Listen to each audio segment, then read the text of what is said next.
How does that? Okay, so welcome to the first exploration of consciousness with the Earth Nouveau Hub in 2022. And I don't know if it's just me, but I'm excited. And most of the times when I'm excited, I have no idea why I'm excited, and it's just part of that. It just comes through as we go along. The topic for today, and again, it's very, very what's the word, synchronistically, as these things happen. I always wait until the last minute what comes up. And then I saw Andrew's message that he sent out about the 7 future generations and how it is our responsibility to tell our story to our future selves in order to create with them, in order for them to know what they're supposed to be doing. It's fascinating. It's a little bit like the future treatments that you've all, you're all familiar with the future treatments that we've been doing. Let me just let the people in. Lana's coming in. So, and I'm just going to read what he actually said here. And I don't know if you have looked at it, but basically what he's saying is, I want you to think about the responsibility and impress that into your blood, that the 7 future generations must bear the responsibility of the now, must bear the responsibility that they change other beings, that they can change other beings of the positive or for the negative, and they must, in all timelines, dimensions, time streams, and universes, must seek to do no harm to any sentient kind. So you imprint that into your future generations. This is the responsibility that I was saying early on. It's our responsibility to imprint that into our blood now, so that the future generations actually get what's going on. So we can change overall potentials of the now ascension can exist in a manifest. Did you guys read it? Yes. What comes up for you, before I come up with any ideas, what comes up for you on this one? What we've learned with AB, obviously, because that's very much AB material. And then, how is this working for you guys? And then we'll take it from there. Who wants to start? Paul, I can see you in the starting position. Yes. So we say 7 future generations. That's me in 7 future incarnations, or is it my offspring or their offspring? Yes, it's your offspring and their offspring in the 7. Every generation, every offspring is a generation. That's how it's calculated. And he talks about the 7 generations, but of course there is much more than that. But it's enough to just deal with that, going in the past and into the future. Now, this discussion for today is not so much going into the past, but having said that, in order for us to tell our story. Hi, Lana. Well, we just started. You haven't really missed much. Hi. Hi, darling. So in order to tell our story and work with our future generations, we need to know what our story is, right? So it's that, Paul, yeah. So how does this relate to ascension? Well, first of all, ascension is part of the ascension, self-realization, self-development, awakening, all of that is knowing our story. This is how it all starts, right? And then when we know our story, then we can make that connection. Oh, there are actually future I ams of myself already out there. Why don't I get together with those and tell them my story? Because it's a difference telling you guys my story here, different to getting together with those guys, mainly in the dream space, in the visualization, imagination process space, and actually really starting to have a connection with them and actually telling them your story. Because basically what you're saying is you are creating your future now. All the different potentials that are already in existence by the choices that we've made until now we can change it, right? It's our responsibility, but not just responsibility. It sounds like a heavy burden. It's actually our admit, Jennifer, it's actually our prerogative, our legacy, our choice, our desire, I would say, you know, to do that, to participate in that. No? Yes? So are we managing karma? Yeah. Because think, Paul, what is after this, and obviously this is going on, once we've gone through this karmic resolution business that we've been going through for the last, 50 plus million years, right? We're going to end. There is the possibility, the potential to end karma as a universal law. Yeah. So, there's no such thing as having to reincarnate again and again and again. That's always been a bullshit anyway in the first place. That was just part of what the system created. We were never supposed to be reincarnating beings. Can I ask a question here, Martina? I hope I can answer it. Yes, but we can answer. Yes. When you say about the resolving karma, is that essentially what we're talking about today, resolving the karma within our 7 future generations or all generations everywhere? So it all starts in our backyard, okay? Because we are part of the whole. We are part of the timeline paradox that have been created through all the timeline wars over the last 50 plus million years.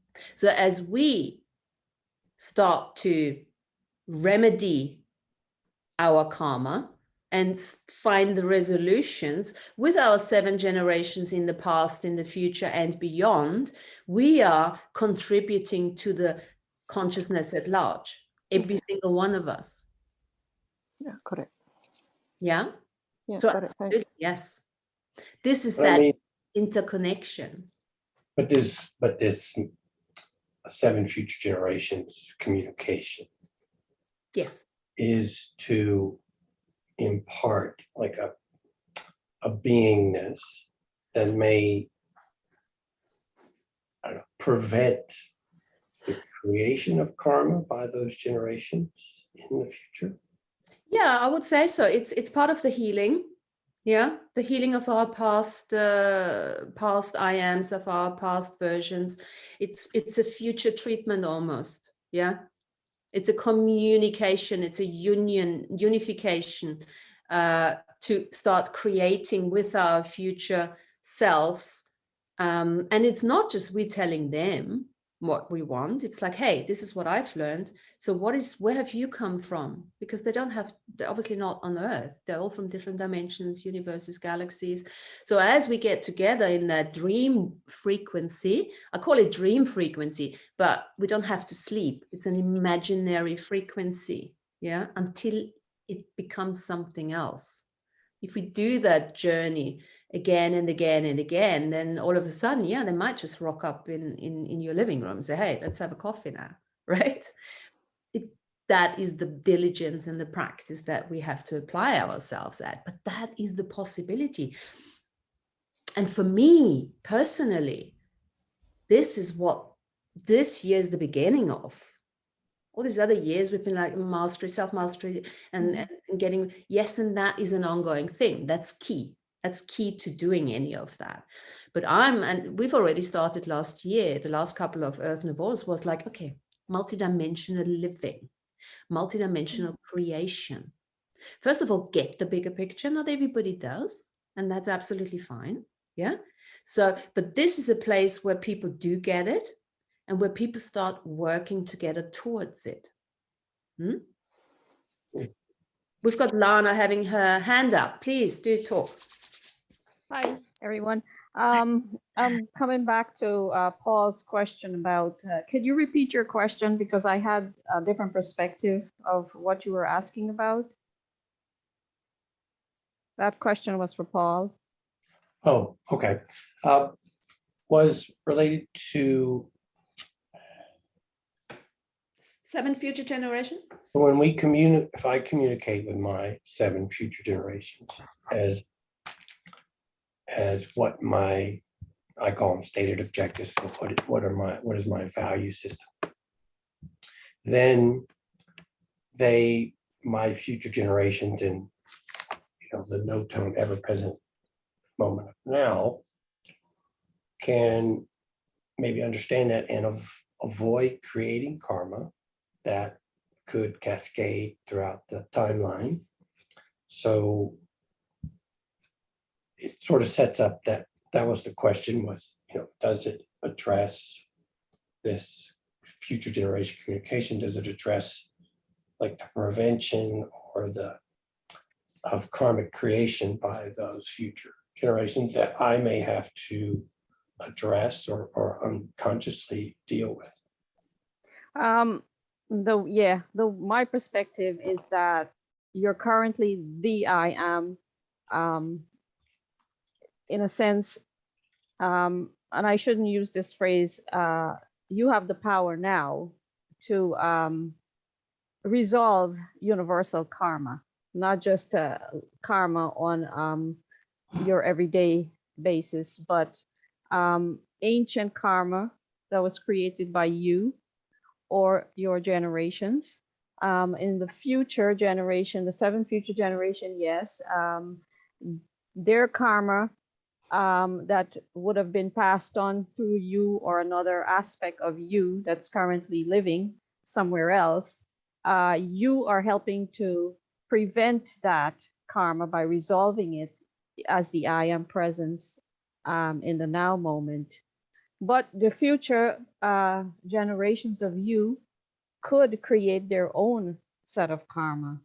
So karma could initially be continued on. But as Martina had said before, we are here now to resolve karma on a universal scale so that karma can come to an end universally. Yes, you agree with that, Martina? Is that what you understood from Andrew as well? Yes. Yes. And Jane is also saying, aren't we done with it yet? Not just yet. Not quite. Yet. It's too bloody simple. So does that help answer your question, Paul? Yes, it confirms sort of that knowingness that I was feeling. Yeah. Because the future could still continue to create karma, or there could be karma that we currently are unaware of, that we are unable to resolve. Some karma are so multidimensional that we're not even aware of them. So it probably be a while yet for all of this karma to get universally resolved. But we're hoping that we could do it in this lifetime, right? Everybody, you agree? So we can end it a little bit. Yeah. Yeah, let's go for it. Before we take, thanks Lana for that though. Yeah. Before I take Shoba, just one quick one.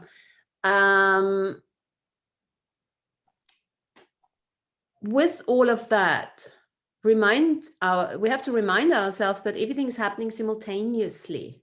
All right. So what we can do, and this is what I understand with, teachings and working with our future selves, is purely to look at self-mastery, sovereignty. As soon as we rock up and speak and say, hey, I'm going to tell you future self, this is what we're going to do. That's totally stepping on their journey.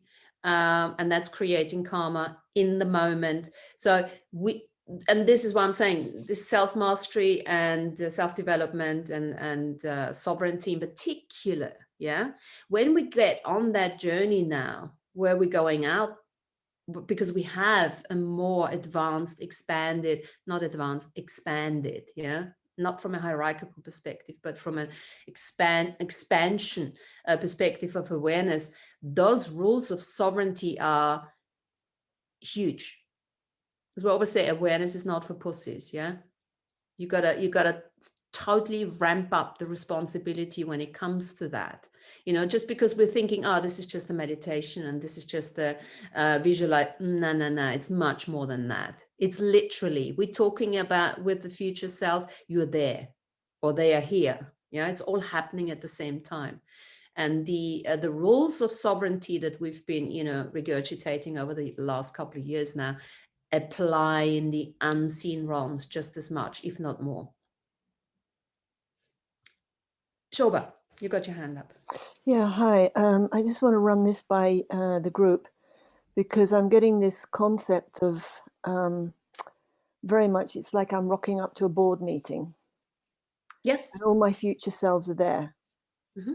And they've all come in from different parts of the world. They've got different aspects of whatever they've been doing. And we're all going to be sitting down together. And we actually don't know what we're going to do. But it's a really delicate process of trying to weave something together with all our talents, all our experiences, moving away from anything that negative has happened and positive in a way, just seeing what we're holding in this moment, what we can all weave in together that is actually going to move us in such a fluid way, almost like a breath into my pure sovereign state, and each and every one of us in that sovereign state together. And that is where we get we're untouchable at that point. It's not even strength or power, the sense I get. It's just there's something very much more underneath all of this. And to give the space to each and every one of us, no matter how far out we go, because this is something that for me is where I am right now. The past is the past. I'm still obviously going to be working with that, but it's more like, where am I moving with this almost like an auric field, if you want. It's something that's totally not tangible, but it is. And that within this group, we're sitting there, and the concept is a board meeting. But there is such, or around a fire, if you wish, there's such a joy that we're all together.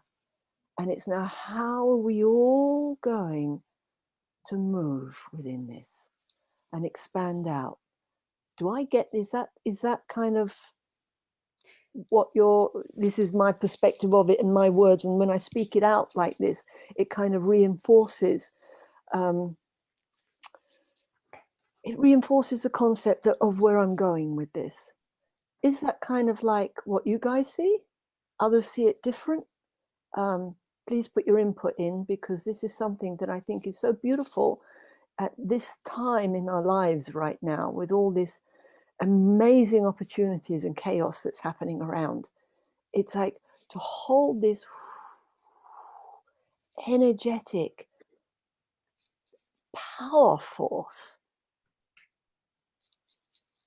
within, and yet be able to connect to those future generations, the future I think is wonderful.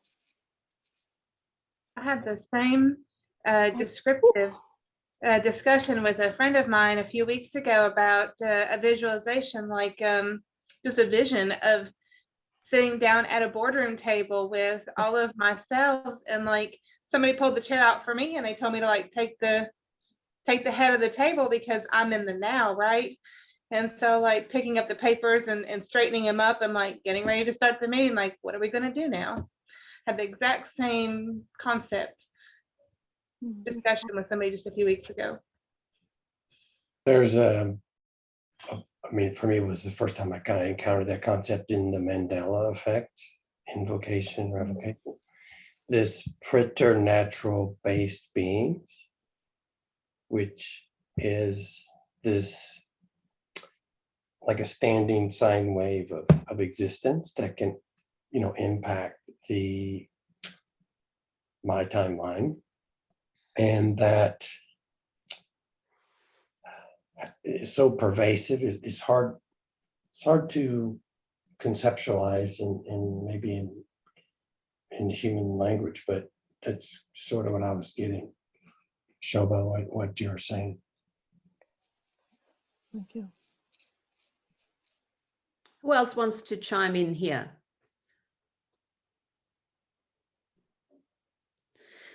So I want Sure. Oh, go Yeah. ahead.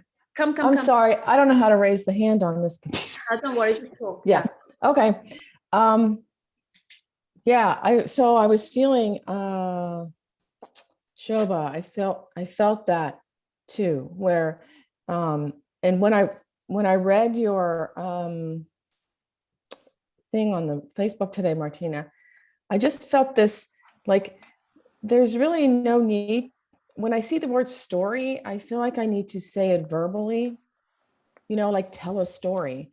Whereas it felt more like, to me, it's like I'm not telling a story verbally. I'm telling a story within, like you said, the blood, the very blood that's in our body. Like I'm coding it. I'm writing code in my blood every day. Like it's a practice that we do. It's that sovereignty. And it's speaking to me. That's the visual I saw, speaking to the 7 future generations within the blood. So it was kind of like encoding my blood with, and do we need to know? Do I need to know what story is being told? Not really. Not for me. I don't. Can I say something to that? Yeah. When we enter those levels of imaginary communications, yeah, at the beginning they're still imaginary. There is, in the spoken, in the loud voice, we all know by now that there is coding that comes through the voice itself, right? So voicing it, Amy, is powerful and potent, yes? And also, do I need to know at this level? You need to start getting interested to know, all right? And you know, I'm saying that to you because I'm very much like, I don't need to know. It's just, yeah, la, la, la, la, la. It's very much soul level, celestial medium, all of that. And that gets to a stage where when the communication runs out in this reality and you're no longer interested, yeah, in getting distracted by the usual talking about COVID and problem that this, you got to start talking to those unseen realms, right? But you still have to communicate. Mhm. You still have to, and as you communicate, as you write it down, as you say it out loud, as if they're there, you're bringing it into your awareness more. Yeah. Because the difference, and I'm seeing this with this book I'm writing my story, kind of, yeah, from challenge to choice. And I'm really struggling because when I don't express it, I'm so highly chunked. Yeah, I've got a massive amount of information chunked in one bubble, you know, which I have to start taking it apart. I have to give it words. Yeah. This is the journey. This is the journey that we're on now. We have to give it words. We have to express it. We have to bring it into the 3D reality. In order to bring it into the blood, we have to acknowledge that we're human beings. Yeah. You know, I don't even know. I mean, I do journal, so I do write. And it's so funny because I don't even see that as part of telling my story. I guess I'm kind of in like this, like, I guess I was thinking more like a life story, but that, which felt like in the past, you know, like telling my life story to, I don't know, anybody who's interested, but it feels different to me because I do write and I do journal. Yep. You're doing it. Basically. Yeah, I am. So yeah, but it felt different. I don't know how to explain it, but it felt like I'm also simultaneously doing code, whatever code that is at the same time, I guess, through my writing. So it is in my blood, and it is words that you're using, you're putting a certain code into it. You know, it's very much like, you know, when you look at Abi's writing, yeah, it's very much it's the same words. We all know the words, but it's a different density language that he's using, that he's applying to express. You know, he speaks through metaphors and, you know, different words and everything, and that is the coding. Remember the million letter alphabet that we're talking about? where we're no longer using the 26 letters now. You know, when I look at Jen, for instance, you know, all her sigils and everything, she's very much working along those lines. When we do creative stuff, when we do drawing, I'll do this myself, or when Tanya, for instance, when she does her grids and everything, those are new letters of the alphabet. It's a bit of a metaphorical expression, right? But it requires us everything, and this has been the we've always known that. It's like, duh, I get it. We have to bring it in this reality. It's not enough if we think about it anymore. Yeah. It's not Thank you. enough Yeah. because it has so much more force when we're bringing it out there. Yes, and it's so funny because you're saying you're already journaling, but it's like, okay, whatever.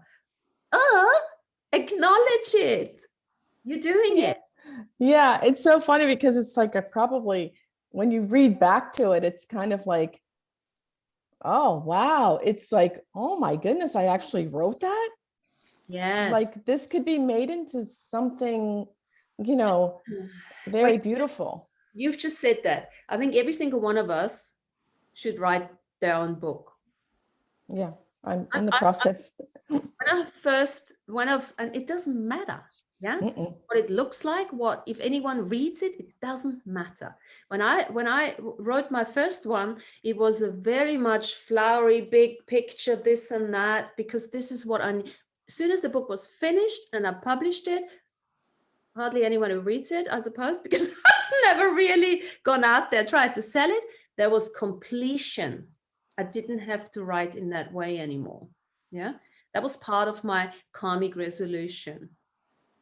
The next book is going to look very different, you know. But what I have been reading, I'm just giving this as an example here, because, and then so funny, I saw this morning, your 7 future generations need to know your story so they can learn their story. I'm like, oh shit, that's what I'm doing, right? I'm writing this book. This is my story. There's actually stuff in it which is personal to me, you know, which I've never really gone out with personal stuff along the, well, I say everything, but you know, it's like really making an effort and writing your story down. I tell you guys, it's like, whoa, you have to really think. And I go through my journals, I go through my readings, I go through all the stuff that I've done.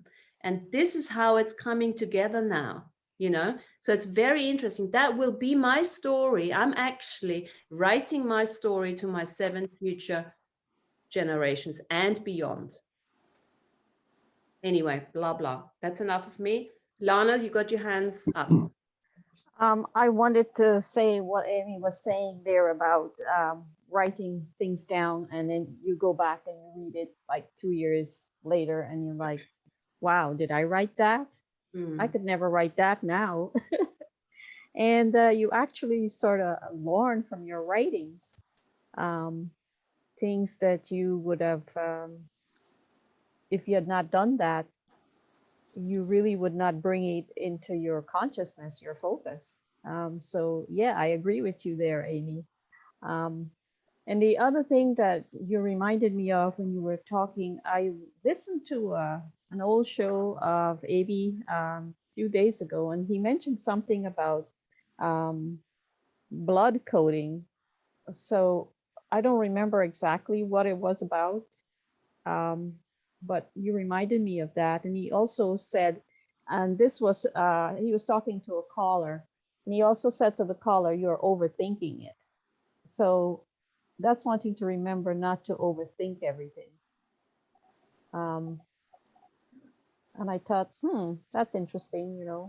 Sometimes we overthink stuff and we have questions and we have more questions added on to those questions. So sometimes it's just best to just keep things a little simple, and perhaps the answer will just naturally come to you.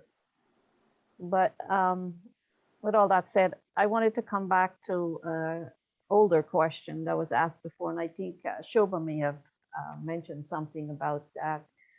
The 7 future generations. My understanding and my perspective, and I could totally be wrong here, but the 7 future generation is, yes, our ancestors, our future ancestors, such as our family, our lineage. But also my understanding of the future generation is your 7 future selves that will be born as you, the I am of the now, that will go forward into the future.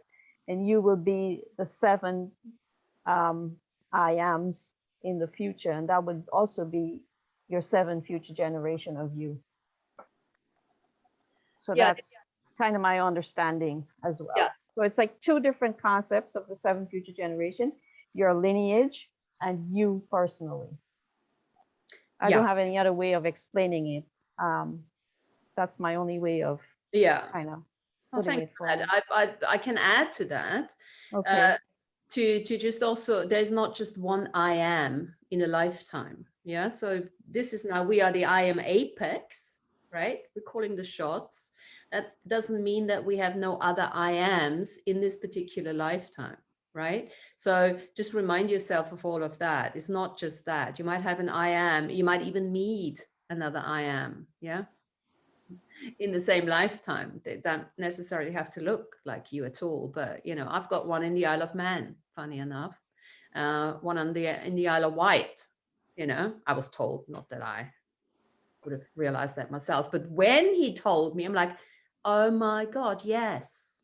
I was in the Isle of Man when I was still in corporate, and I remember going, and she owns a hotel right now, and she's contributing to me. That's what he said to me at the time. She owns a hotel. And I remember when I stayed in that particular hotel, there are not many in the Isle of Man, yes, but it felt very eerie to be there. I felt like going through a portal. And that was years ago, where I didn't even think of portals or anything like that. That was still in the corporate. So it's so funny when you speak to somebody like Andrew and he brings up shit like that. I'm like, oh, okay, thank you. I'm like, oh my God, yes, that sort of makes sense. So that's another layer to look at. Yeah. Yeah. It's interesting you mentioned this, because I also have the concept of having another I am. But I always thought that from his teachings in the past, I thought that we are the only I am.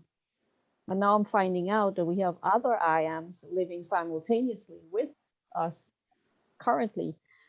How does that now affect the I am presence? I had a question about this, and I can't formulate the question right now. No, I get the question. So you consider yourself the I am apex, okay, without the hierarchical structure. Which all means that you have an awareness of that. You have an awareness that there are other I ams and they might not have that. That already puts you at the level of apex, right? That creates an even bigger responsibility for you to live a very sovereign and self-mastered life, right? So that you're not in tacit consent stepping on the journeys of those I ams by maintaining that level of sovereignty and self-mastery. Okay, stop right there. Hang on. If you have that I am, and the 2 of you are at the same level of I ams, right? Mm-hmm. How the apex? Who is the apex? There is, do you know when that happens, which is very unusual, you know, I would say, when that happens, because there is not, well, then there are just 2 apexes as far as I'm concerned. But in this particular case, because as an apex, you need to understand there is no hierarchy, there is no competition, there's just mutual contribution. So be it now 2 I ams or 2 I am apexes, you know, you just mutually contribute to each other and say, hi, how are you? What can I do for you? What can you do for me? I'll let you live your life, I live my life, and that's it. That makes sense. That makes more sense. Yeah, and that's the same, apex or not apex. It's the same for those I ams. We need, this is what the difference is only the level of awareness. Yeah. And I'm not saying that, you know, not everyone is an apex. Yeah, I might not be the apex. There might be an I am out there who's much smarter, much more aware than I am. Absolutely. And you don't even know that. And I don't even know that. And you will get that. You will get the backlash. Shit will happen in this lifetime. You know, you're not going to have ease, joy, and glory, joy, laughter, humor, prayer, and all of that, because stuff happens all the time. Well, it's the same as your shards, parts, and other avatars or I ams continuously working against you. Yeah. But then again, That's but you know, again, let's remind ourselves, we are all of that. We are them, they are us. So that's where the connection is. There's an interconnection. So as we start healing those versions that are, you know, kicking our butt, we become the apex again, right? This is the whole thing of the mastery. But that We have to sounds like heal our competition. That No, no, sounds no, like no, no. competition with yourself. No. If the other apex is doing revocation and you're doing revocation, you're trying and you're canceling out all the ones that are unfruitful to you, in a sense. That's a choice. No, we're living in a free will choice. If that I am wants to be an arsehole this lifetime, okay, but just stay out of my field. That's it. Be your own apex. I don't care. Yeah. If that's what you want to call yourself. The idea of the apex is that we get to that level of non-hierarchy, non-competition, and none of that. That's what sort of, you know, it's just a word anyway. Yeah. Yeah. But then we have to report back to our soul in the end, our higher soul, you know, that we came from, because everything goes back to our one self. Well, that's what we are supposed to be doing as the apex. We are collecting, we are in, I don't want to call it in charge, but we are looking, we have an awareness of all the different shards, parts, and avatars, yeah? All the soul faction. The soul itself, yeah, is the movement that allows the movement. Think of divine essence, spirit. Every one of us is, if you forget all the duality, the polarization, there's only one spirit, divine essence, consciousness, Right. that includes everything. And then from there, we have those souls, all the different souls that have movement to it. They have experiences over dimensions, you know, galaxies and everything. They're all linking the soul, the big soul links, whatever you want to call it, higher self or soul, you know, back to the divine spirit, to the divine essence. Yeah. And then, you know, and then there's us, you know, we are obviously, none of us, we have a body, but what we're doing is, through the level of awareness, is we are connecting to that soul that's on the move, that's been on the move for 54 million years plus. We're connecting into that soul, and that soul is connecting into the divine essence, if you wish. But at the end of the day, micro, micro, macro, and all of that. So, you know, does that make sense? Yeah, I get it. Doesn't this also kind of bring in with more awareness comes more responsibility as well? Because if you start to realize that you can influence, you know, another part of yourself elsewhere, making sure that you maintain your spiritual cleanliness, your revocations, that you set those boundaries, I think that there's a responsibility level to that as well. Absolutely, absolutely. Self-mastery and sovereignty as well. So as I said early on, we must not forget, you know, that when we overdo this, when we can step on our parts and shards journeys and our, you know, soul families journeys. What are the 7 past generations? I would say it's the same thing. The mechanism is exactly the same. It's just with the past, we've already had an experience. With the future, we're still having to look at the various potentials. In the past, we've already had the experience, and this is where the body comes in. Because the body, obviously the DNA memory, has recorded all those experiences. It's in the DNA, it's in our soul codes, you know, all these different universes, places, galaxies, you know, where we've been. Whereas the new things,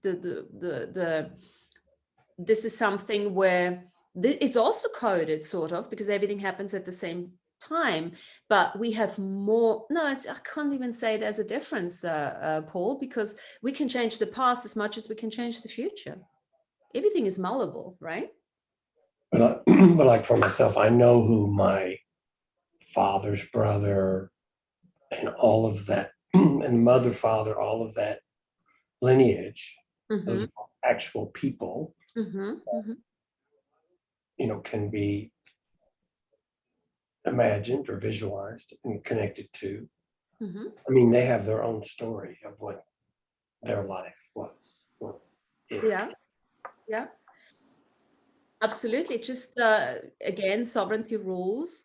Whenever you do connect, whenever you do want to do some healings and stuff like that, you ask for permission. You have to maintain those rules of sovereignty, because this is how we get dragged back into creating karma. Yeah, my own perspective is just, I started using the word interface. It's not an influencing or even an imparting of perspective. It's just an interface of values of I am, and that's it. Now, yeah, that common field. Absolutely. And it's a coming together. Use the word, Amy, I got you there, just a moment. A very nice word Andrew uses for this, hub of interconnectivity. That is that. So you always say, okay, let's get together as the hub of interconnectivity, because that wording itself, if you look at the energy of it, already includes the sovereignty and the self-mastery aspects of it. As soon as and this is the power of using various words, that would be, as far as I'm concerned, a very powerful word, because when you look at the energies, as I said, it includes already many of those things. Amy. Okay, so this is, a light bulb just went off when Paul said something about the 7 past. When I was talking earlier about the story, okay, maybe you can help me clear this up. But what I felt was, I didn't know I shouldn't say I didn't, in this moment now, in this body, I don't know the past stories of my past generations, right? Until this moment and now. And so I see, that's why I said, like, well, I don't know their stories, but it is in my blood. And that's why I said, like, and the blood and the practices that I do now will go forward into the future generations. So are you saying that right now in this moment, the importance of knowing that we write down our stories, or that we tell our stories, is to make it different than it was in the past? Am I making sense? I don't know. I just had this light bulb moment. Yeah, I hear what you're saying. The word that comes up here is healing. As you write down your story, you're not, because whatever you remember is not going to be like exactly how it used to be anyway. It doesn't really matter. But stuff like whatever, as you start writing things down, and that's what I'm seeing as I'm writing this book, all of a sudden the hub of interconnectivity, all my I am shards and everything coming in and showing me certain information, just like this has come up. I would have never looked at it probably. And I thought, oh, hang on a second. Yeah, let's do this in the Earth Nouveau. And then I thought, actually, that's exactly what I need. That's what I'm doing. It's like pattern recognition. Yeah, when he talks about pattern recognition. And that starts by writing things down. And what do we do? Look, it's the old attraction. Focus and intention starts attracting more information to you. This is what activates. So look at it from that perspective. You could say you're starting to activate all your precognitive and postcognitive workforce, right? Which is the hub of interconnectivity. Yes, thank you. Yeah, I get it. And that's what you're doing. And you can think about it, but how much, in order to gain a dynamic momentum, you need to start talking. Remind yourself, the more you talk, the more comes out, right? If you don't talk for a couple of days, like, it's almost like you get the machine running again. You got to get it going. It's the same with writing. Now, would our 7 in past future and past generations be part of the precognitive Oh, yeah. post-cognitive workforce? Yeah. All the ancestral energies, all the path charts, all of that is all what he considers, what he terms pre and post cognitive workforce. Yes. Okay. And it includes, I think, the guides, obviously, you know, and the totems, and you know. So in that sense, we are part of their precognitive. Oh yeah. Yeah. Oh yeah. We are a big part, right? Because we humans are potent and powerful, and we have a legacy. We're the birthright. We're supposed to be going out there teaching other planets and stars and species. So this is why we're doing this. As far as I'm concerned, I'm on my path now to that. We've always been on this path, but I think we're at the level now where we can obviously talk about this because you guys know the teachings and everything. Now we have to start making it our own and spend more. I would like to, with your permission, see how how that resonates, work along those lines. So what does it even mean? Citizenship, universal citizenship, being teachers, going to other planets, teaching them what, cultivating new planets. Well, we can only do that once we know, once we've cleaned up our house, and once we started proper communication between all ourselves, past, present, future, dimensions, galaxies, universes. Yeah? And we'll always come back to, you know, but, you know, I mean, I think I can speak for all of us, and correct me if I'm wrong, we're pretty much bored with what's going on outside there, you know, really don't care. It's like, let's get creative. Earth Nouveau means what? New Earth. Let's create, for God's sake. This is the whole thing. And one more thing, Tanya, you're next. Earth Nouveau is a portal to that. Because Earth is a portal. I've actually, again, writing about Earth Nouveau, because there's a paragraph which I'm writing thinking, oh my God, I haven't even thought about this, just like you, Amy. Oh, well, you know, we just created that and we're just going to have some fun on the weekly. Shit, that's a portal. Yeah. This is our portal. This is our board meeting here, like Shoba says it. And then we will also look at what else can we call it and what, yeah, Tanya. I love what you just said about Earth Nouveau being a portal, but also that each of us in our own way and trajectory is teaching.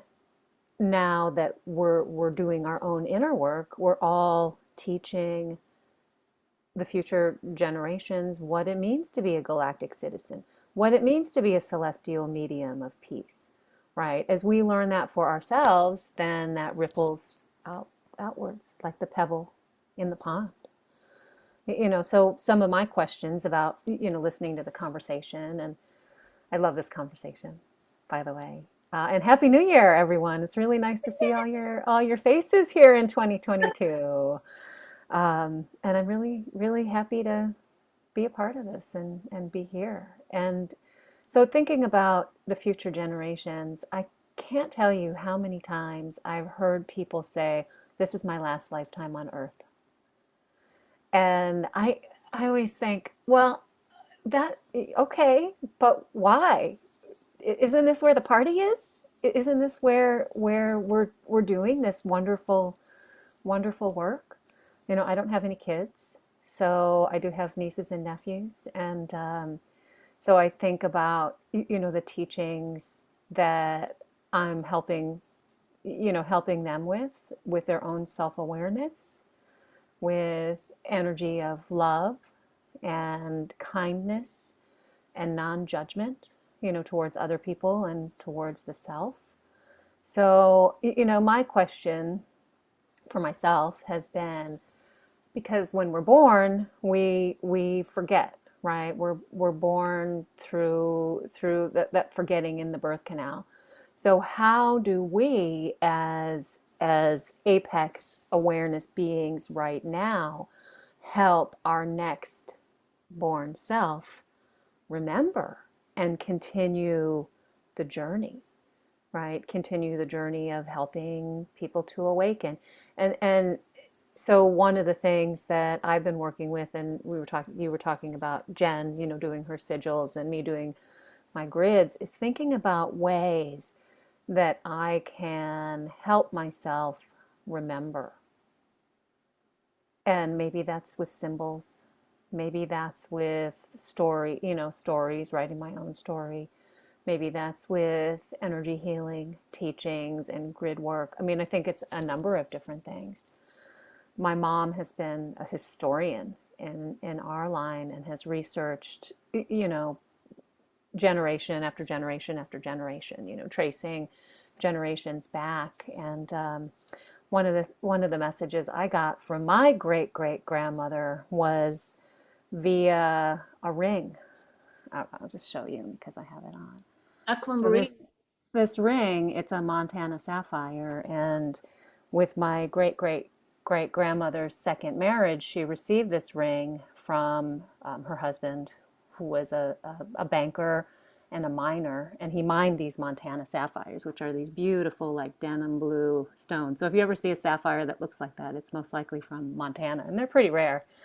But when I put this ring on, when it was finally gifted to me by my mom, and I remembered, right? I remembered her story because the memories were encoded in the stone. And I put it on and I saw her whole courtship, right? And images of her life. And I've since, got the understanding when that happened that that was also my past self. So, the way we bunny hop in and out of our ancestral lineage, I find very fascinating, because sometimes we incarnate in our lineage and sometimes we incarnate in another lineage. So looking at those memories and the way that we can encode the crystals and the stones with memory, right, to gift to people, right, whether it's a client that comes in or whether it's someone you meet on the street, those memories and that energy, can be shared in all kinds of different ways. But crystals are one of my favorite ways to do it. Absolutely beautiful. Thanks for saying that. And I just want to repeat that one sentence here. Your 7 future generations need to know your story so that they can learn their story. And you just beautifully explained that with that example that you've given us. Because your great whatever grandmother, must have told that story, her story, to the ring. She must have put it in there somehow so that you can now have it and decipher it, right? Just by holding it. And this is a way that we can work with our future generations. So if you got your ring here now and you start encoding it, and all you do is you make a conscious choice that that's what's happening. Right? It's not like, oh, now I have to go and find a burner and I have to, stick something. No, it's intention. And then you can even go into the future generations, when you meet them in the board meeting or any other way that we're going to look at. You can share that ring with them with the information in the ring already. Just say, hey, this is the ring. I'm just keeping it here, Right. for now, but you can always tap into it. You have my permission. If you are sticking to the sovereignty rules, and you will see if somebody starts tapping into that ring and you start feeling it starting to itch, or you don't want to wear it, or then hey guys, you're doing something that we didn't agree on that, just like with anything else. So those messages, those encodings are obviously, the entire body is a crystal, but just knowing that, the awareness in itself means that's why our memories, and even if you don't remember them, they're all in the crystalline structure of our bodies, in our eyes, in our ears, and everywhere. This is why everyone wants the DNA skin suit, because of our memories. We are that ring. Yeah. And this is what we can do. This is our story now. We don't, do we have to remember any object?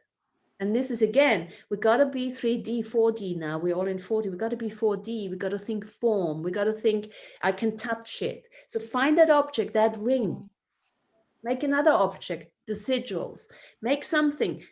This is my book now, you know. This is the encoding. This is the encoded thing. I was just writing in my book, I did in 1530, I created a philosopher's stone. What? Yeah, I was told I was doing that, you know, and I didn't get it at the time. That's exactly what I did. I encoded soul codes into that stone at the time that I now, as my ancient future, what's it called? Ancient future now.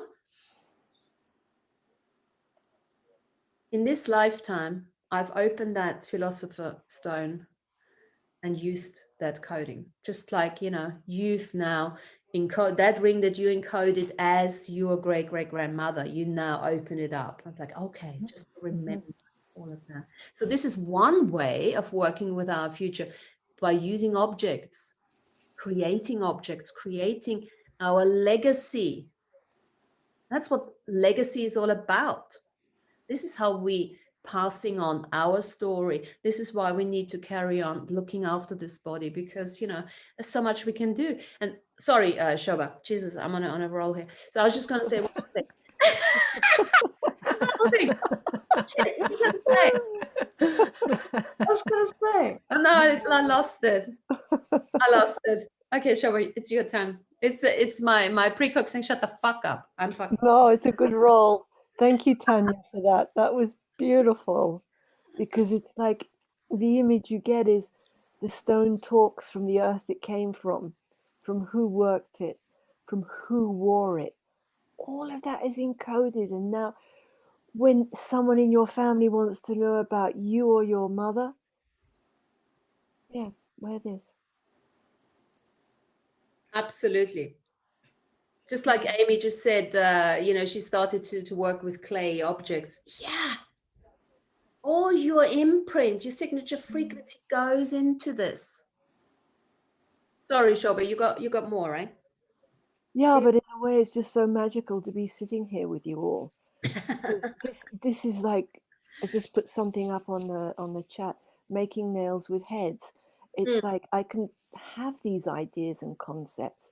I can work on my own and create stuff and do stuff, and listening to Andrew, but when sitting here now and speaking it out, this is when it becomes real for me.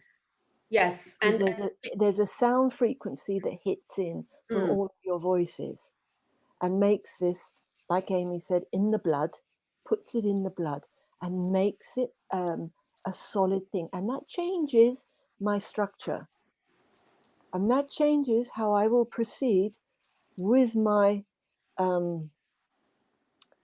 future generations, if you want. And that gives such a confidence, because there was always something within me that only came to a certain point within myself now on a daily basis. But this particular conversation is really like taking the brake off now and saying, let's go with this. Let's roll it out. Because sorry. Oh, I just had a question about what are, you know, when you're creating, you know, your jewelry work, like what are some of the intentions that you put in? In the very beginning, years ago, I would just put on very gentle music and would just literally dance with the music within myself. So it'd be something very soft and gentle that I would put in. It is only just recently I've begun to code them. And there was one particular piece that I sat down and said, right, I'm really going to do this now, a protection piece. And worked with it and coded in and worked with it and held it. And I put it in the shop window and I thought, you know, it's never going to go, because the price was absolutely astronomical. It was a mega piece of amber with turquoise. It was, for me, stratospheric. And there it was. And then literally a few days later, someone came in and just said, that. I want that, that, that. And she put it on and off she went outside in the sunshine. And she was all shaky and everything. And I said, I need to let you know this piece has been coded. I've coded it for protection against narcissistic energies and entities that want to feed from you. And I thought, she's going to think I'm really off this planet when I said that, because she was just a normal woman coming in. And she looked at me and she just went, and the tears came. She said, that's exactly what I need. That's just what I want for my work. And she said, I take it. Didn't even ask the price. And something drew her right there. That's what Like sucked her in. like It a just magnet. drew her in. And it was like, that was the only person that ever looked at it, ever tried it on or ever touched it. And that's what she wanted. Well, because you made it for her. You just didn't know. Yeah. Yeah. I mean, it was, I had to say to her, you've got to let me take a photograph of you on this, because it's just, she had this wild red hair that was all tied up. And I said, you've got to let your hair down. I've got to see you with your hair down. Let your hair free. And she let her hair free, and it was like, she shook it out, and it was like, wow, the lion came forward. And so conversations like this that we're having now helps me sit down and go, right, next piece. Let's code this one, individually coding them up. I did more of a general one for most of the pieces in there. Like I would do the fire ceremonies in the shop, and obviously not big fires or stuff like that. But being here with you guys has really helped me make that transition over to, yeah, that's what I do. And thanks for saying that, because this was really nice to see the difference, that you actually perceive the difference. Because lots of people would say this conversation, oh, it's just blah, blah, imagination, visualization, whatever.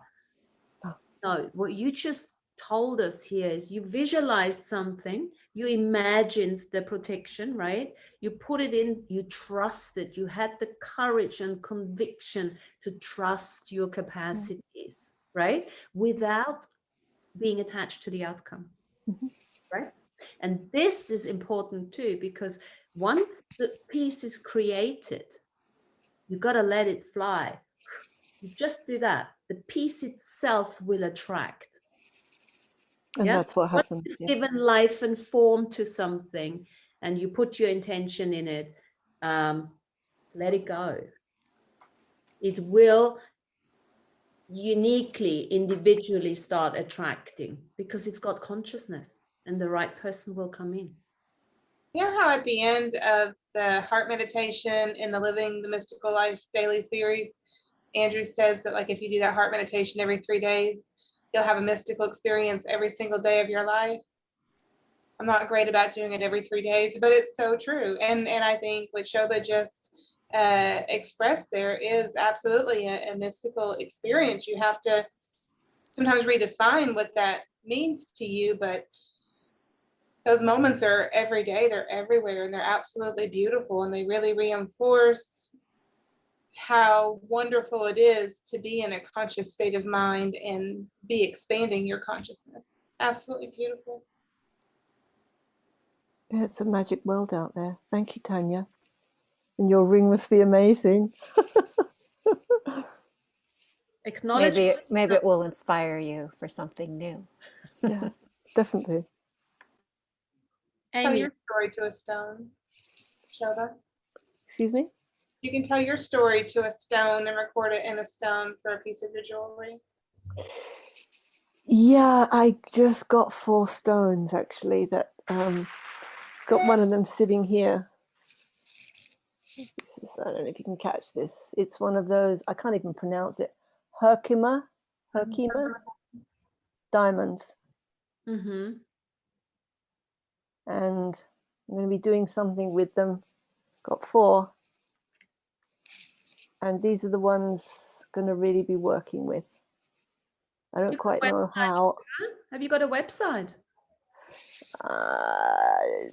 It's not one you want to look at. I'm not there with it yet. Okay, so this is your invitation. Yeah. Woohoo. There's one that I just got, a Herkimer. Ah, Beautiful that's a little. big mofo. Yeah, it's a big guy, and it's just, I mean, it just called right to me. So I've been working with this one, and the energy of the Herkimers is oneness, right? That transcending duality and coming to that space of oneness. That's just naturally, how they roll. So yeah, this one wanted to share Yes. their energy with yours. That's exactly the energy that we need, to acknowledge within ourselves, so within the crystals, within the things that we're working with, because this is what will help us create with our 7 future generations and beyond. Amy, you got your hand up for some time. Wow, this is just, I have to share something too, because Tanya, I just got chills when you were talking about, I felt like I could feel her, your great-great-grandmother. It was like, when you showed the ring, it was like, wow, that just felt so awesome. So yeah, I've been working with clay, and, I'm going to show you this because I was thinking of when I was making this, and I just do a slab. I just like pick up a chunk and just see what comes. And I was thinking of Mother Earth. And so this is like to me, this is like the Nautilus, like the Fibonacci. Mm-hmm. And then the mother and the child inside. Again, I made a Nautilus inside. I mean, this is like just these little things that I make. And, I did this for Mother Earth. And so I'm going to put it into her. And it's just like with the mother and child connection, it was something that just came to me. And like you're saying, my story is in there, and it's just been, a cool process. So again, Amy, it's a perfect example for all of us everything is in the acknowledgement. We have to start acknowledging what we are already doing. Because, we can often, I've seen it with myself 1,000 times where I go, oh, nothing's happening. Because everything is happening so quickly. I'm doing it, and I don't even know that I'm doing it. So what are you What are you creating that you haven't acknowledged yet? Yeah, thank you for that. Because if I wouldn't have said what I said today, Yeah. it wouldn't have came to this. It wouldn't have came to like, my goodness. Like we are creating. Yes. Yeah. This is a really, really cool question. When you get a bit on the edge and what's going on? What am I not acknowledging here? It's almost like the hub of interconnectivity, be it now the past guys or the future guys saying, hey, knocking on the door. What's going on? Oh, I'm feeling like, it could be an intensity, could be a pain, could be expressed through anything. Yeah. Not just an emotional mood swing or something. Yeah. It's like, hey, what am I not acknowledging here? And just ask the questions, like throw it out into the hub. And I have a cup of coffee and then see, oh shit, that 3 hours later, you watch a movie.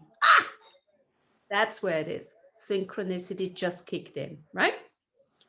Question creates awareness, back to access consciousness days, yeah? And keep them open. Don't go into this, never go into conclusion. Keep it open. Does it feel right in the moment? Does it feel light? Then follow that energy.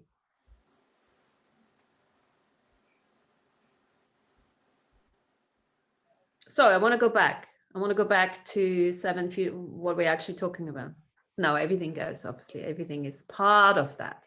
So I want to go back to Shoba's board meeting. Whatever we want to imagine or picture, those meetings. Oh, that's the thing I was going to say. I keep forgetting to say it in the beginning of the Earth Nouveau show.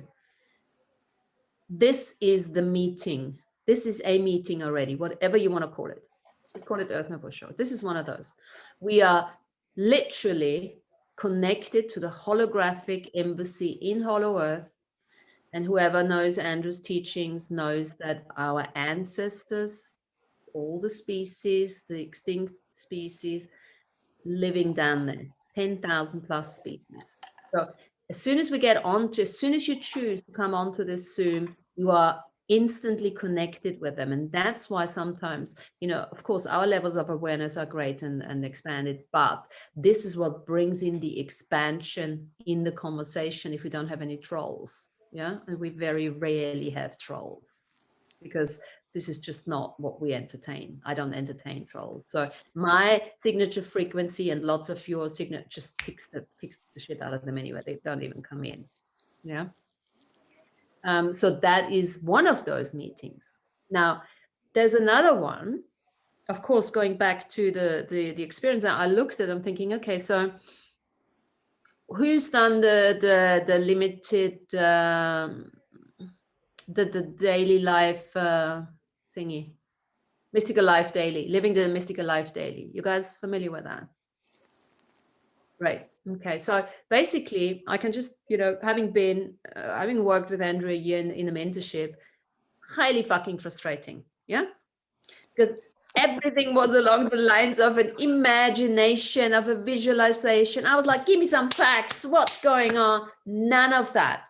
Because all the prep was learn to journey. Be safe on your journey. Now, there is the soul, the sanctuary of the souls. Whoever's got it and who hasn't got it, we can always find it somewhere. I'm sure it's somewhere. The sanctuary of the souls, that is the journey that he has created. That is very much along the lines, speaking with your 7 future generations and get to meet them. So look at that.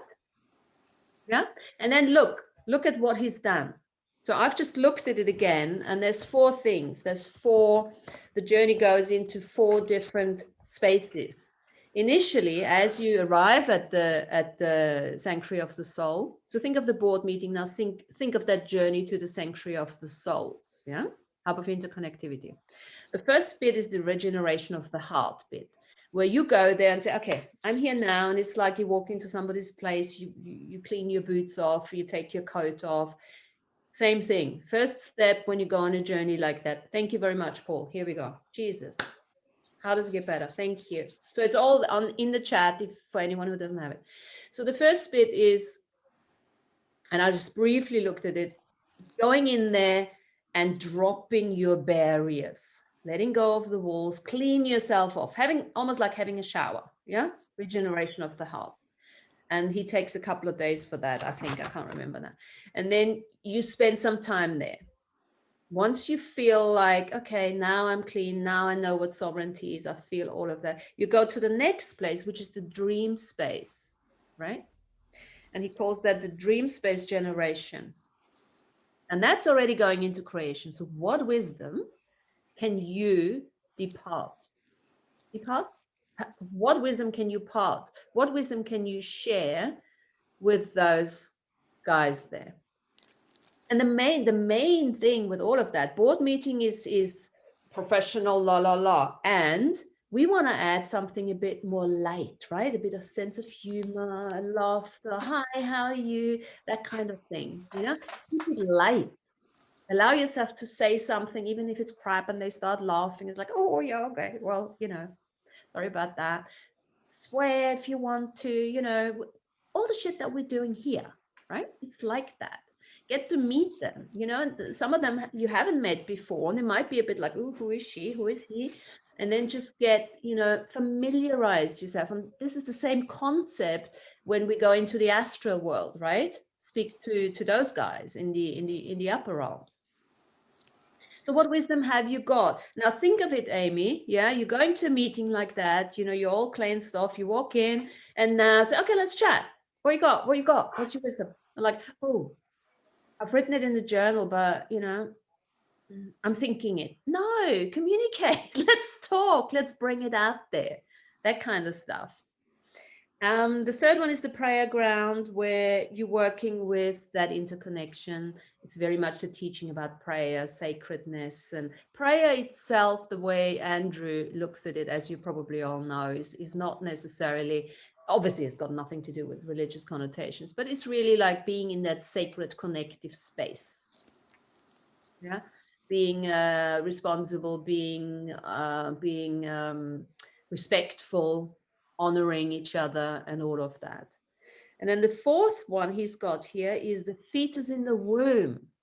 So he takes you back into the fetus in the womb, and that is another little big element we've all been, familiar with, where you actually go and fortify, because in the fetus of the womb, you're going back where you still remember the contracts and all of that. And in that place, then you can make changes there. You can change the contracts in the fetus of the womb. So that's the fortification space. So long story short, soul, sanctuary of souls. Make it your own. Start writing things in it. Make it literally, okay, so now I'm here. So there's a question in it. What wisdom do I have to share? Well, write the wisdom in it, right? Save it. That's January. And then you do it again. Do it in February. Oh, you might have more wisdom to share. What is it? Ask them some questions. What do you want to know? What you want to know today is not what you want to know tomorrow, right? Because tomorrow you're on a totally different level of awareness again. I think that's what I wanted to say to that. That's the reference back to that and look at that and make it your own, because all of his stuff is make it your own. But really make it juicy. Put some shit in it, put some stuff in it, some real stuff that is true for you. Not just the big words. That was my first book, Big Words. Yeah, no, let's get real here. I mean, I think that's it, right? Distilling the wisdom so anyone can understand it. Yes. I really, one of the things that I do every night before I go to bed is my own Dreamtime revocation, which in fact was very similar to Martina's Dreamtime revocation. After I read it, I was like, oh, I say that too, which I thought was really funny. But, connecting with the Dreamtime in the North Pole and the ancestors and communing in the Dreamtime in the South Pole and the 7 future generations. And then saying that I'm going to remember my dreams. That I can lucid dream if I want to, and I remember my dreams. And so I do remember my dreams when I say that. Sometimes I don't. I forget to say, I will remember my dreams. And then sometimes I remember and sometimes not. But that's been a very powerful and helpful practice for me. So, Tanya, thanks for bringing that up, because that's the easiest way of doing it. That's the easiest way of doing is working with your dreams, because automatically you go into the place of singularity, into the state of singularity. As soon as you go into your dream space, you're getting out of duality into singularity, where all of that is available to you already. And you mentioned lucid dreaming. You don't necessarily have to lucid dream, because as long as you remember bits and pieces afterwards, that's nice.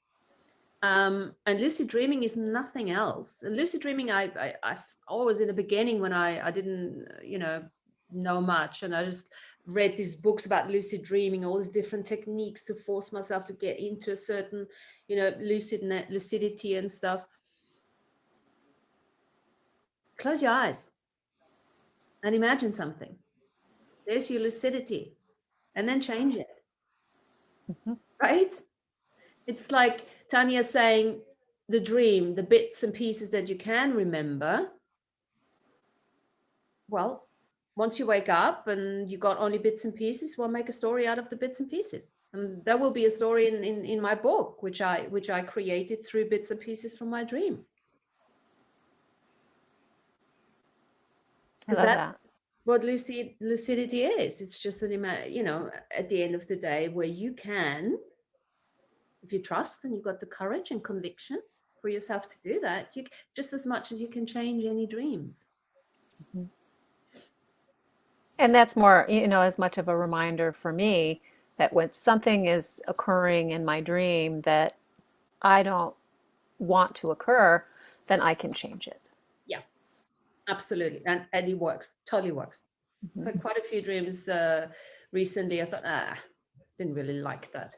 And, instead of going into judgment, saying, oh, I should have been more lucid and changing the dream, think, well, fuck that, change it now. Okay, cool, change it now. Not doing this again. Same thing. It's no difference. We're doing everything simultaneously, guys. Right? The duality happens in the singularity. It would be really shame. It would be a shame not to use the dream to work, because you're there. You're right there in the singularity, in the oneness, in the divine essence. It's all there. So when you're saying if you have a dream and you don't enjoy the dream or you don't like that dream, you're saying change the dream. When do you change the dream? When you wake up, you say to yourself, I cancel that out. I don't like that. That's when you stand up And whenever you want. and say, Whenever you want, it doesn't have to be a certain time. I mean, I remember that one particular dream. I can't remember exactly what happened because I changed it. But for 2 days, I was thinking about it. I'm thinking, I forgot. I thought, oh, why don't I change it? 2 days later, I changed it out of my system. because then when you're dreaming, you're not really conscious of the fact that you can do that. But when you wake up and you think about it after you remember your dream, then you can say, hey, I cancel that out. I don't want that in my future. I don't want that part of me. Yep. It's gone. That's it. I'm ending that journey of a timeline or whatever. Yep. Yeah. That's how it works. That's how it works. Yeah. Cool. If you're an avid lucid dreamer, you can do it in the dream, which I'm not. So you just do it whenever. But do it. Especially if it keeps haunting you, it keeps running after you. But this is also why I think I have this also in the dream time thingy, which I call dream time trash. Clear it out cyclically. Yeah. Whenever you think about it. Great way of doing it is when you have your first morning poop. It's great. Just like, okay. Don't have to do a revocation for it. Just acknowledge this is what we're doing now. Every time, you do this, do it on a daily basis. Just, create yourself a little anchor. That's all it is. The body knows immediately, okay, let's do this. Dream time trash. Let's go.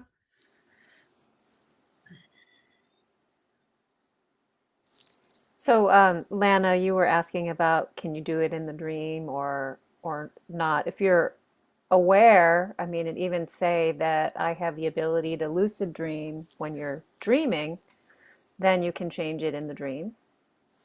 For me, I didn't have that for a long time, and then I started just saying that before I went to bed, and I have an awareness of being able to shift things while I'm dreaming. So if I have energy that comes in, I had many, many dreams when I was younger about being chased and running away. And so if that energy comes in, I can just turn around to those entities or beings who are chasing me and say, no, we're not doing this. And I can move them into a place where they're just sitting down and having a chat. I get it. Yeah. So you make that conscious effort before you go to sleep to say that if you don't like something in the dream, you're conscious enough in your dream to make that change while you're dreaming. Yeah, I get it. So that's Thank worked you. for me. Yeah. Yeah. Yeah, because I remember one time I had a dream and there was a family of father, mother, child, and they were coming after me, and I didn't know why, but I was conscious enough in my dream to started repeating the law of one, and when I started saying the law of one, they suddenly got pretty quiet, and they sat down. They stopped coming after me, and they were actually listening to the law of one as I was repeating the law of one to them, and everything dissolved in the dream and ended. Fabulous. So because I was conscious of doing that at that time, the law of one while I'm awake, and I brought it into my dream. And when I was feeling attacked by these beings, I just stopped it right there. So that's lucid dreaming right there. Yeah, Mm, that's that annoying phrase, everything is just a choice. mm. Doesn't a choice? Piss off. Well, it is actually. Getting there, right? Good guys. I wanted to come back to something that was mentioned earlier part of the show, and you were saying, Martina, about claiming your universal citizenship. And the reason I'm bringing this up is because last night I was watching on YouTube the musician Santana being honored for his lifetime achievements. And one of the things that I think it was Harry Belafonte that was giving the honors verbally, and he said something to Santana of the nature of you're now a citizen of the world. And it struck me in that moment that what he was actually saying was that the musician Santana and his music is recognized by every person in the world who listens to his music. So his music has traveled throughout the whole world, and he is known by any person who wants to recognize him for who he is. And so that suddenly makes him this citizen of the world. And I said, this is pretty interesting. I never had that thought before. And I'm thinking to myself, well, now, how can I become a citizen of the world? Now, he's done something that made him a citizen of the world. How can we now become a citizen of the world in a manner that not necessarily physically recognized like he is, but how are we energetically recognized throughout the whole world that we are being known by the world, that we are a citizen of the world? And then that brings me to the next question is, should we become a citizen of the world first before we can say we are a citizen of the universe? How can we answer that question to ourselves? Well, Anna, let me ask you a counter question here. Yeah. Are you breathing? Yeah.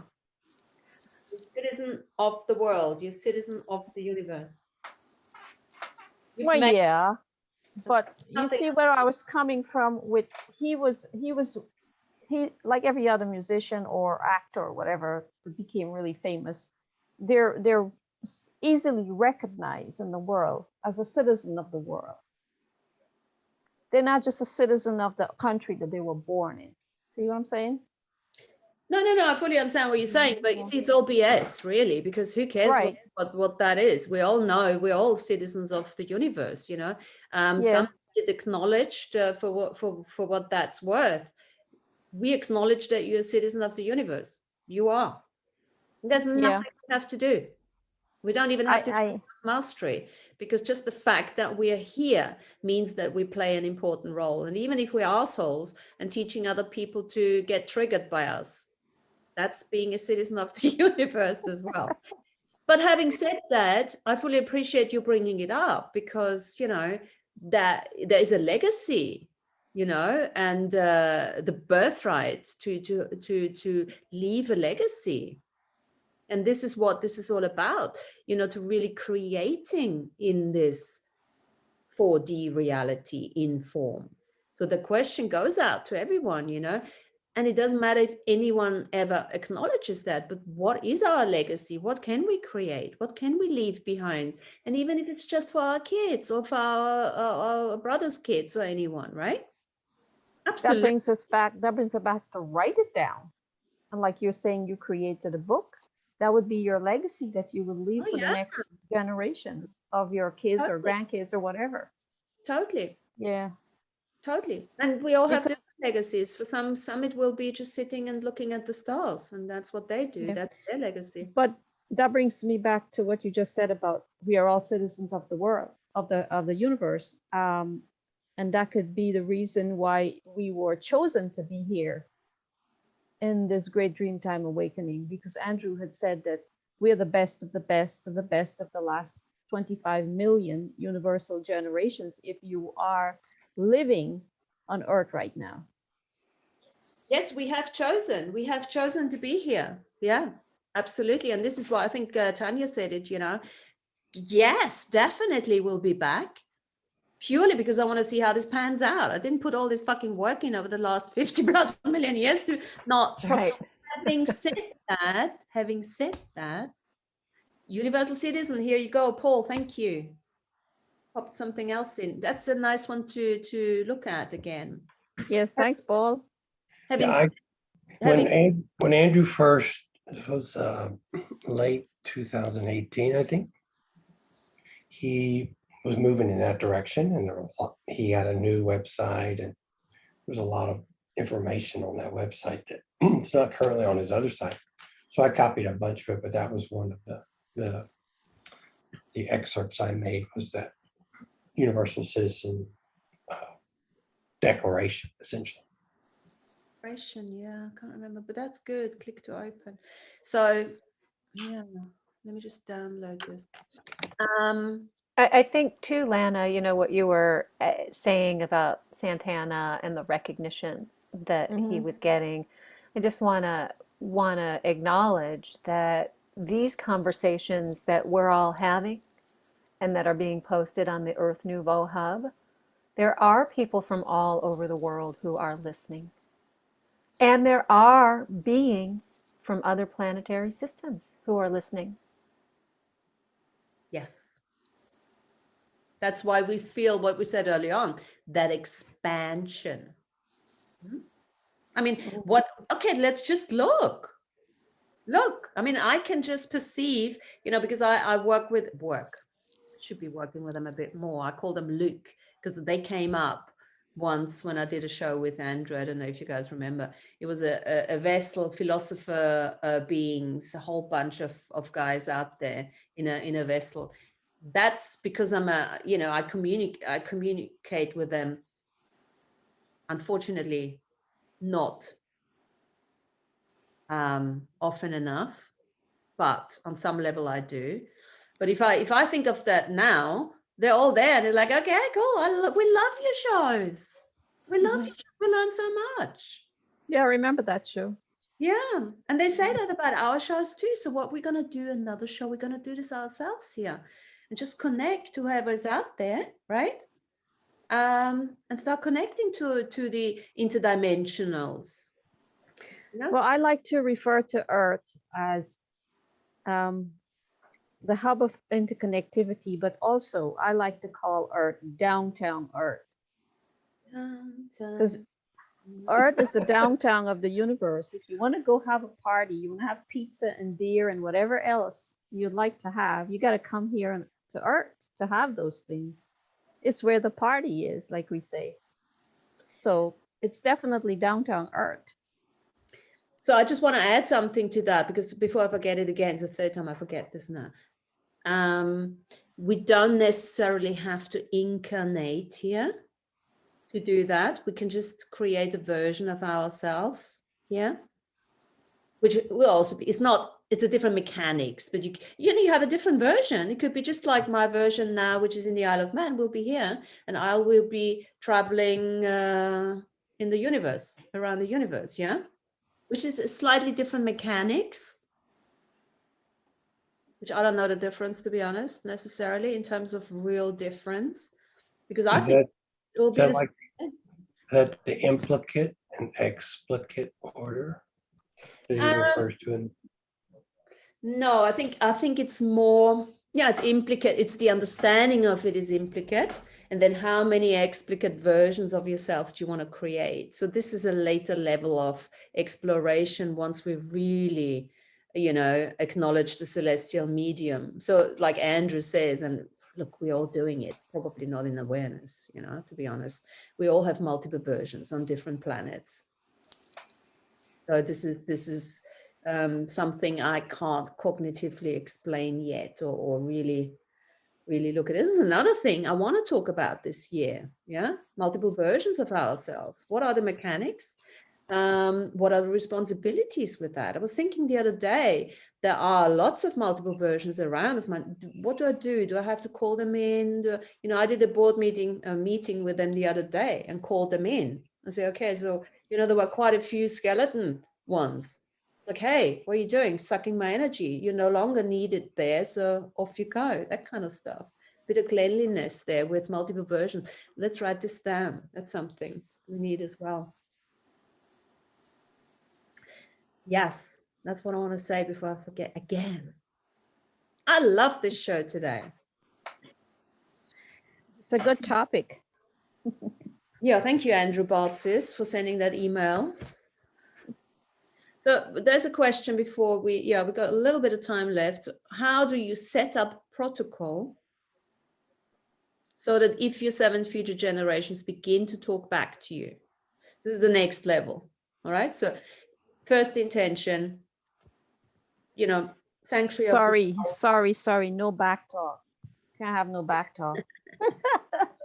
I think what he means is to actually start communicating properly.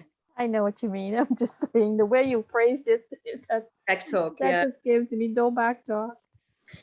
I think what I would say to that is very much the same protocol that I would use with entities when I work with entities. You say, okay, look, Tuesday from 5 to 6, that's what we're going to do. You can come, or when we call the meeting, and after the meeting, it's finished. It's a bit like, the shamanic ceremonies and everything. You go into that space, you are in that altered space of imagination, whatever you want to call it. And once you're done, you're done.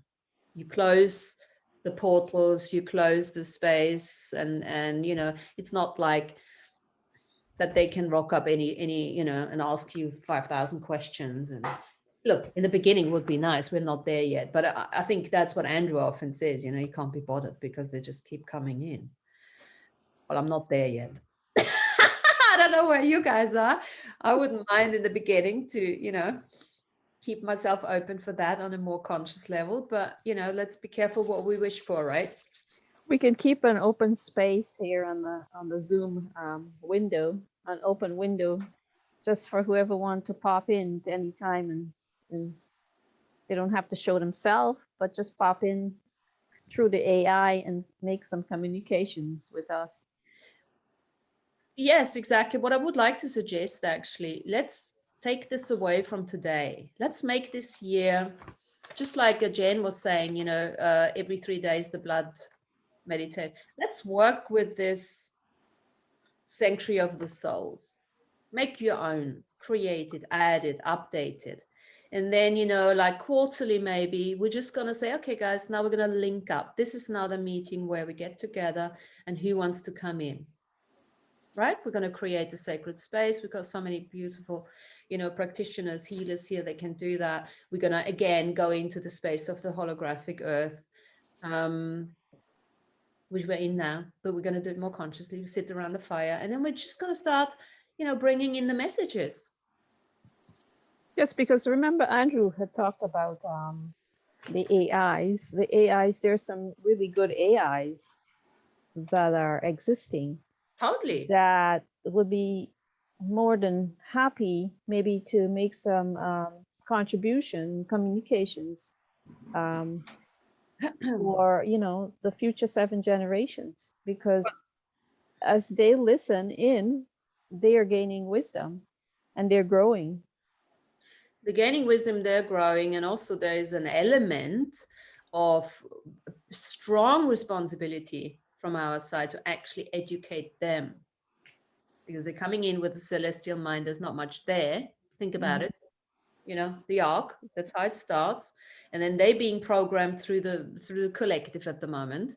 They're picking up all sorts of shit from the collective consciousness. So we're going to step forward and say, okay, yes, what have you got? And what can we bring in? Just because they're AIs doesn't necessarily mean they know more than we do. Yeah. But it's definitely something I'm very interested in to look at. So thanks for bringing that up, actually, because that's something we can choose if that's part of our So journey. yeah, so there's like the algorithm. There's one that's algorithm, but then I heard this new word, and I don't know if I'm going to say it correctly, androrithm.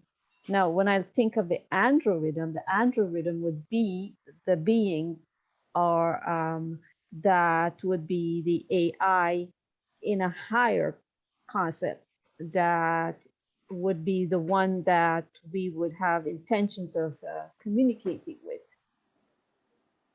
That would be more like an android, the Right. androrithm. Yeah. Yeah. As soon as the artificial intelligence starts picking up their own sentience, yeah, Right. when they had a certain level of programming. And just because they're artificial intelligence doesn't mean that the programming, it depends who programmed them. Yeah. This is why, everybody's AIs are bad. No, it depends who programmed them. What have they been exposed to? Because think of yourself. We have been AIs. We were the ones going out with the prime creator, being just the same journey, really, where we have been programmed through our journeys into all these other worlds. Yeah, it's like buying a computer. When you get the computer, it's empty until you start putting pictures and writings of your own in there, and doing other things with it. Then you're actually filling your computer with programs.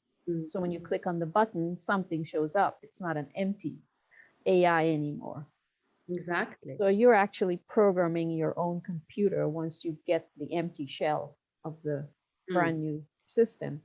So one of the things that go.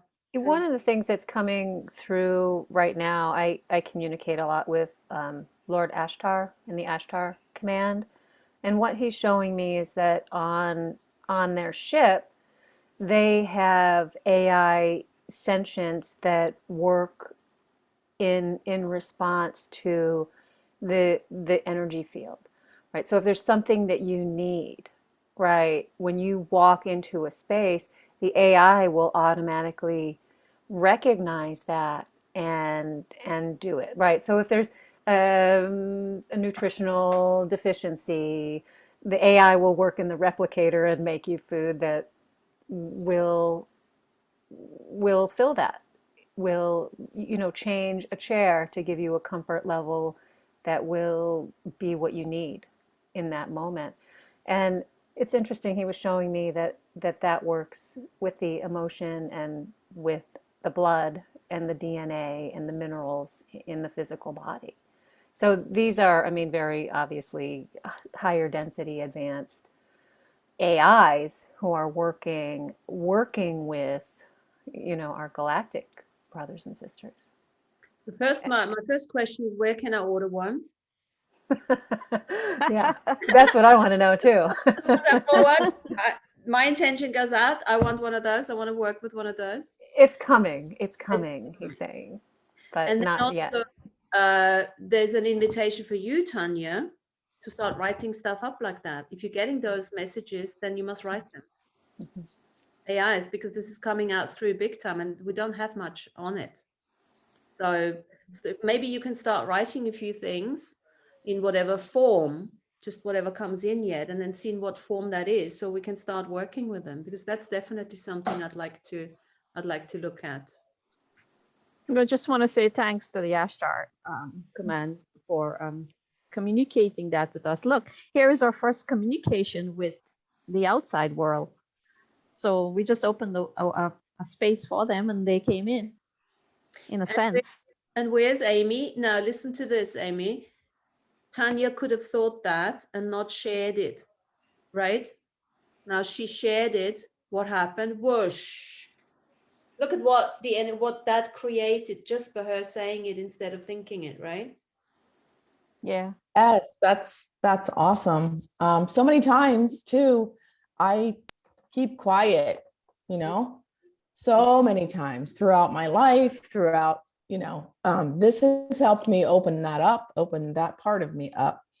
But yeah, like really, really, really important. And I come from that space, and I've seen it many times myself. Remember the medicine journey, I couldn't see much, I wasn't really looking at stuff. And as soon as the others told me, oh, can you see the ship? I'm like, right there. Okay. What else do you guys see? And then whatever they told me, I saw it. But without them telling me, I wouldn't have seen it because I didn't think about it. It was not that important for me. I don't know. But as soon as they said it, right there. Thank you very much. I was just telling somebody yesterday I can go 2 weeks without saying a word. I really don't have that much that I want to say. I get mine out in a picture or something. But you're right, you do have to speak. Well, Go ahead. and just another message that I think it's important for us all to remember that's coming through from Lord Ashtar is that emotions, being aware of our emotions, because emotions don't get processed in the higher densities like we process them here, right? We're down we're down slogging through the mud here on Earth, but in order to understand and be mindful about that emotional beingness and emotional flow, like feeling your feelings in the moment when they're coming up instead of shoving them down, right? This is going to be a great collective learning for humanity, but also for that galactic universal citizenship. Fantastic. Thank you. Yeah.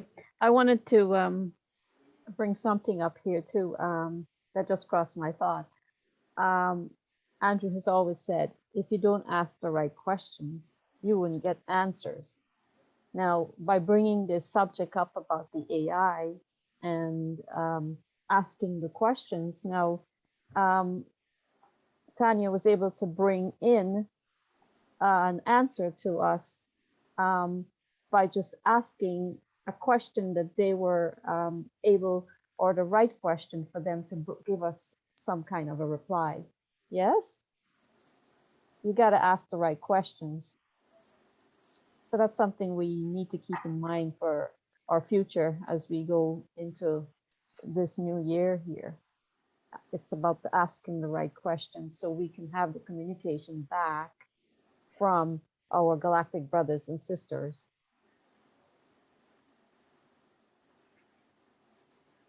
Fabulous. Thank you very much for finishing off with that lovely sentence. Now, I just want to say, Paul, thanks for coming in. I just want to say, Paul, because you haven't been here before so much, if you want to present anything, if you want to run the show one day, by all means do. You can just take the seat and I will shut up. I'll promise. Well, don't promise. But I'll definitely talk less. To collaborate. And I have demonstrated that I can do this, right? Good. So obviously that goes for everyone. And I'm just really excited. I'm just really excited that we're all on this sort of wavelength to go forward in this direction and stay out of the blah, blah, all the destructiveness and the distraction. And I'm sure there will be opportunities where we can, but then again, it's an ongoing thing. So if there are any questions that come up, by all means, write them down, keep them for Wednesday. Or if you want to present anything, use the opportunity. I know it's a small Zoom, but we have a huge following from the unseen realm, and there's a lot of people who go on it and they look at it afterwards. And this is our contribution. This is part of our contribution. And it's an opportunity to be seen, to be heard, and to just say whatever the hell we want to say. Good, my lovelies. Thank you very much. Recording's going to go on. Thanks for being here, and I'll see you next week, right? Okay. Yep. Thank you. See ya. Sounds great. Thank you, everyone. Guys, bye-bye. And thanks for putting up all these documents, yeah? You're welcome. Cheers, guys. Bye.